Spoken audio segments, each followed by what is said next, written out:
नमस्कार दोस्तों, मैं हूं रामचंद्र और आपके समक्ष उपस्थित हूं आपका ही अपना चैनल ज्ञान सागर में। जी हाँ दोस्तों, मैंने आपसे कहा था मैं बराबर आपको विश्व के विभिन्न तानाशाहों के बारे में जानकारियाँ प्रस्तुत करूँगा, जानकारियाँ देते रहूँगा। उसी सिलसिले में मैं आज इटली के तानाशाह बेनिटो मुसोलिनी के बारे में बताऊंगा। जी हाँ दोस्तों, मुसोलिनी एक खूंखार, बर्बर, निरंकुश तानाशाह था।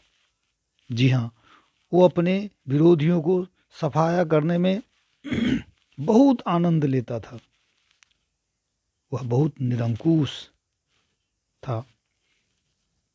वह कहता था, मैं कोई राजपुरुष नहीं हूँ, मैं एक पागल कवि हूँ। वह एक प्रतिभाशाली पत्रकार था, परंतु अस्थिर चिंतक था। उसका चिंतन कभी स्थिर नहीं हुआ, इसलिए वो बराबर उन्माद में रहता था। तो हाँ दोस्तों, मैं उसी बेनिटो मुसोलिनी के बारे में आप सभी को इस अंक में बताने का प्रयत्न करूंगा, प्रश्नोत्तर के रूप में। आप शुरू से अंत तक बने रहिए ताकि आपको उसके बारे में जानकारियाँ प्राप्त हो। तो हाँ दोस्तों, यदि आपने यह चैनल सब्सक्राइब नहीं किया है तो सब्सक्राइब अवश्य करें और बेल बटन को दबाना ना भूलें ताकि ताज़ा अपडेट आप तक पहुंचता रहे। तब मैं आगे बढ़ता हूं। प्रश्न नंबर 1, मुसोलिनी का जन्म कब और कहां हुआ था?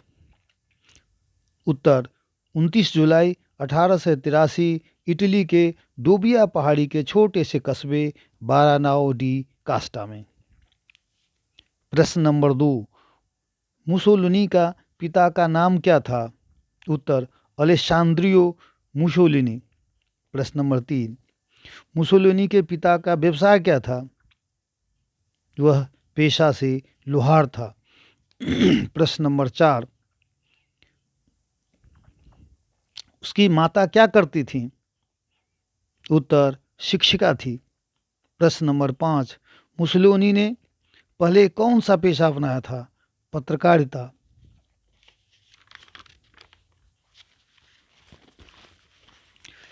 प्रश्न नंबर 6, क्या आप जानते हैं बेनिटो मुसोलिनी नाम कैसे पड़ा था? बेनिटो मुसोलिनी के पिता एक क्रांतिकारी थे और उन्होंने अपने सभी संतानों का नाम क्रांतिकारी नेताओं के नाम पर रखा था। और इसी तरह बेनिटो मुसोलिनी का नाम मेक्सिको के हठी और क्रांतिकारी जुआरेज के बेनिटो जुआरेज के नाम पर रखा था, बेनिटो मुसोलिनी। प्रश्न नंबर 7, बेनिटो मुसोलिनी का स्वभाव कैसा था?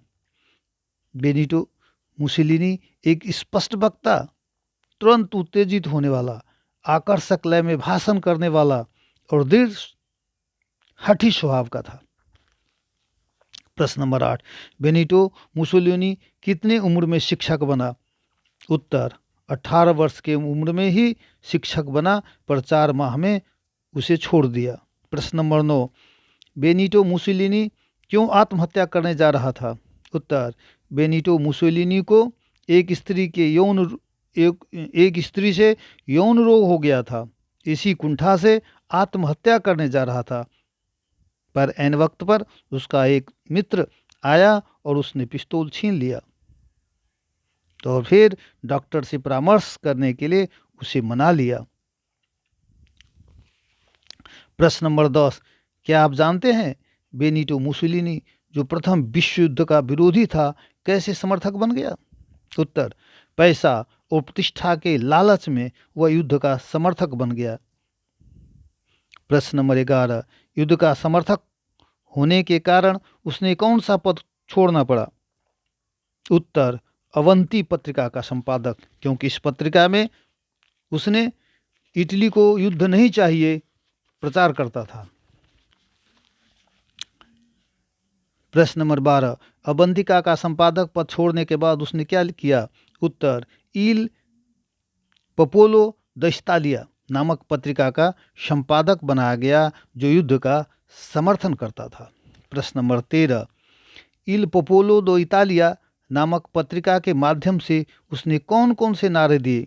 उत्तर, जिसके हाथ में शस्त्र है उसके हाथ में रोटी, और क्रांति एक विचार है जिसने अब शस्त्र धारण कर लिया है। दूसरा नारा उसने नेपोलियन से चुराया था।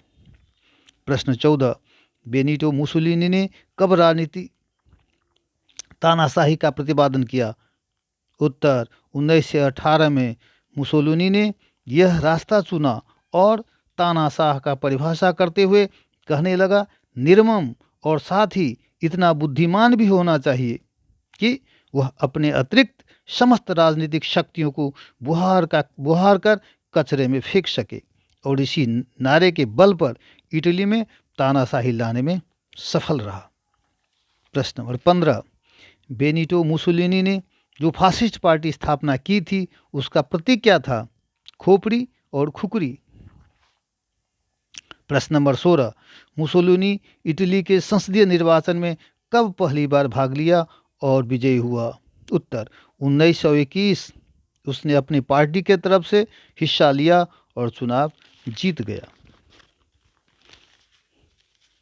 17, उस संसदीय निर्वाचन में उसके पार्टी ने संसद में कितने स्थान प्राप्त किए? उत्तर, 35 सीट। प्रश्न नंबर 18, बेनिटो मुसोलिनी सत्ता पे कब और कैसे काबिज हुआ? उत्तर, 1922 में जब समाजवादियों ने इटली में हड़ताल किया, तब वहां के सम्राट ने आंदोलन को कुचलने का निर्णय लिया, मगर हो नहीं पाया। मुसोलिनी इसी फिराक में था। मुसोलिनी ने अपने को सत्ता सौंपने वरना जबरन सत्ता हथियाने का फरमान जारी किया और 25,000 स्वयंसेवक लेकर रोम की ओर कूच किया और मिलान में सम्राट के संदेश का प्रतीक्षा करने लगा। तभी उसे सम्राट का संदेश प्राप्त हुआ और मुसोलिनी रोम पहुंचा और सरकार का मुखिया बनाया गया। प्रश्न नंबर 19, सरकार प्रमुख बनने के बाद उसने कौन सा काम किया? उत्तर, उसने अपने विशेष भरोसेमंद कार्यकर्ताओं के माध्यम से विरोधियों का सफाया करवाया। प्रश्न नंबर 20, रोम विश्वविद्यालय ने उसे कब कानून में मानद डॉक्टरेट की उपाधि प्रदान किया?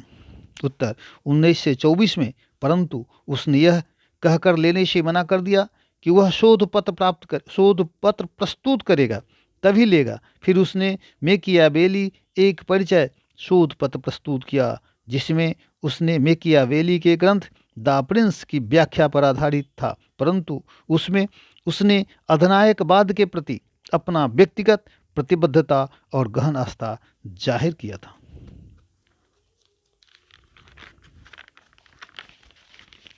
प्रश्न नंबर 21, क्या आप जानते हैं मुसोलिनी किस प्रकार के रोमानी स्वभाव का था? उत्तर, मुसोलिनी स्त्री लंपट था।